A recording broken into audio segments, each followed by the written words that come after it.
Hello, and welcome to my channel.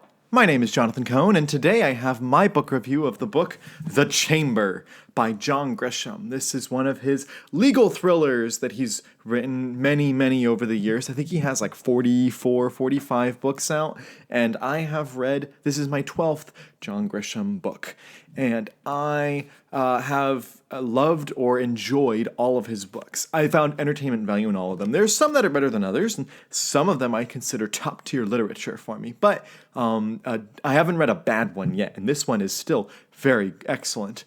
His books tend to have two different styles. He has his more lighthearted, fun approach to the book. You have books like The Brethren or The Litigators, or I would even throw in like The Rooster Bar, have these more lighthearted thrillers. You don't feel the stakes are that crazy. You feel it's more of a fun adventure that you're going on with these characters in the law proceedings. And then you have his darker, more serious books that really deal with hard-hitting themes. And I'm talking about his Jake Briggens books, like A Time to Kill and Sycamore Row.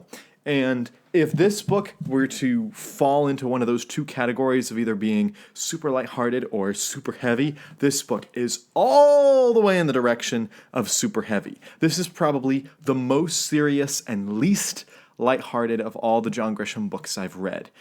There is like one or two scenes that have like the touch of levity, a touch of humor, a touch of lightness to them, but almost the entirety of the scenes in here are heavy, serious, difficult to read. And the one, I've seen people on YouTube do this, and they sum up a single book in one word, and I actually have that one word summary for this book, and that is dread. You spend the entire book dreading the end coming, because you pretty much know what will happen at the end. There is a glimmer of chance for the main character, and there is a or not the main character, but the grandfather character, and there is a glimmer of chance for the audience too. And so it's one of those times that you're transported and you feel what the main character's feeling in a way. As I got closer and closer to the end, I was like, I only have 50 more pages. I only have 20 more pages. Ugh, I'm getting so close. It's gonna happen.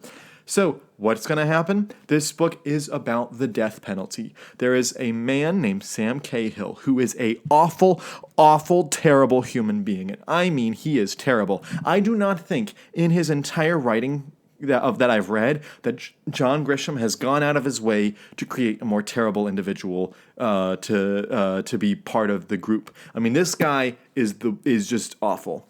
And he has been on death row for a while, and it's looked like his time is up. He's got about a month left to live.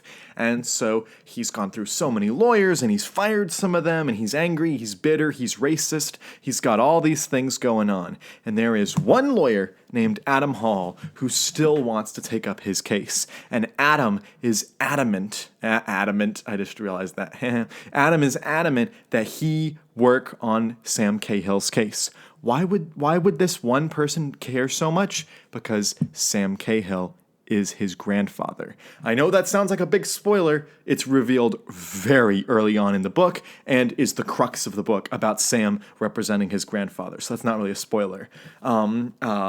This book is all about Adam working to try to get his grandfather off death row. He hates his grandfather. He thinks his grandfather is a terrible person and should spend the rest of his life in jail. But he does not think he earns the death penalty because he's one of those people that really believes that the death penalty is wrong in all circumstances. And I just find that super fascinating because I have a very different view of the death penalty, and this book challenges it. And I think that is probably the biggest and most important thing to talk about with this book is the way it handles the death penalty, which is the entire point of the book.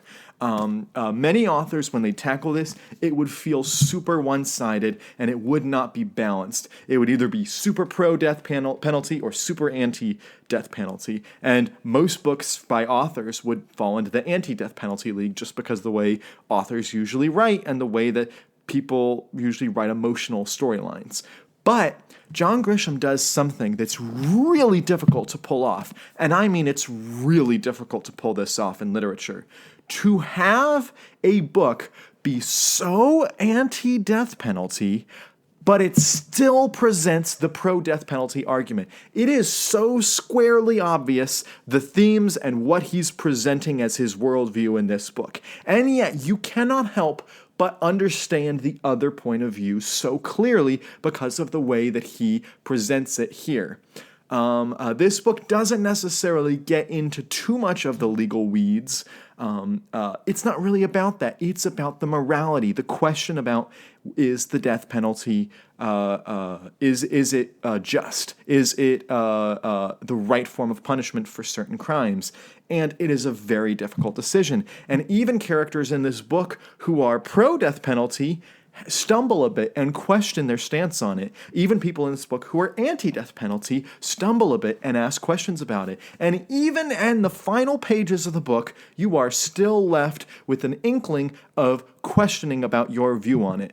I don't think this book will change your view of the death penalty, but I do think this book will make you empathize with the other view real well, and maybe even strengthen your argument for yours, which I just think is it's amazing that this book is able to do that. That is a tightrope of being, like some books, they try to hold the middle road of presenting both arguments, and because of that, they don't have heart. They don't have a firm belief. Instead, this book does have that firm belief, and instead, this book has that heart, but also is fair and is really asking you deep questions.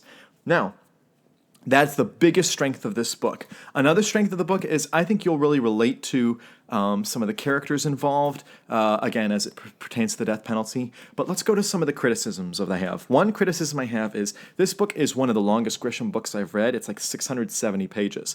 Did not need to be that long. I read about 400 other pages in one day because I was just binge reading it to get it through on a Saturday when I didn't have work. But you could feel the length on this one. And it didn't speed through. And actually, because the book has this countdown feeling that you know he has this left to live, you have this left to live, he has this left to live, there's dread to it, and it actually makes it a slower read, in my opinion, than it should. If this book had maybe been 150, 200 pages shorter, I think that it would have sped through better, it would have had better pacing. I don't think that people would get bored with it, because there's really not much action. There's even in terms of plot, there's not a terrible amount of plot going on.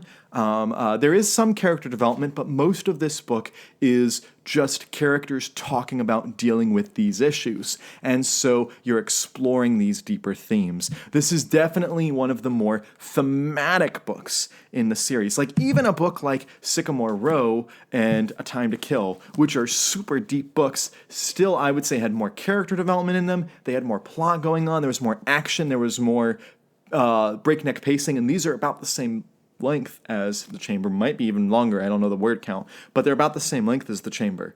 But these books have that stuff that The Chamber just doesn't. The Chamber just feels like one really long discussion about the death penalty. It's probably one of the best discussions you'll have on the subject, but it's a really long discussion. And there's some twists and turns and reveals, and there's still, you have that hope that the main character does of, ooh, is he going to go with the heroic ending where the character's going to get that stay, they're going to get the commutation, he's going to be able to live his life out in prison, or is it going to be the more sad ending, like a few of Grisham's books? I won't spoil which ones in particular, but some of Grisham's books end on the sad ending of they don't win the case, and they have to deal with the aftermath of not winning the case. And there's a lot of that discussion in here, and I think that it will make it hard to market this book to people, and it will make it so that I will say I will never recommend this as the first book for a person to read for John Grisham, but it's definitely up there in the way it made me feel. I was riveted by this book. I really just felt like, I am thinking so hard about what I just read. And that is insanely hard to do in fiction, and especially with entertaining fiction that's not just droll. Like, this book still has some entertainment quality to it. So I know that I was really rambling a little bit there, but this book affected me, and I think that's a good sign in a book. Again, very heavy, very serious, very focused on that one issue about the legality of the death penalty and the way it affects other people. And also, I would say there is a discussion about how crimes affect families, how there's multi-generational trauma, multi-generational fallout of decisions, and it makes you think, what decisions am I making now in my life that will affect my family in the future? Of course, mine aren't committing crimes like the main character here, but still, you get what I mean. So I still think this has a lot of potential to make me think afterwards, and so I'm going to give it probably a 9 out of 10, which sounds really high despite the fact that I had those criticisms of it. But when your book makes me think and feel so much afterwards, you've done a pretty darn good job with your book. So that's why I'm going to give it a 9 out of 10. If you've read The Chamber by John Grisham, let me know your thoughts in the comments section down below. But until next time, I'm Jonathan, and thank you for watching.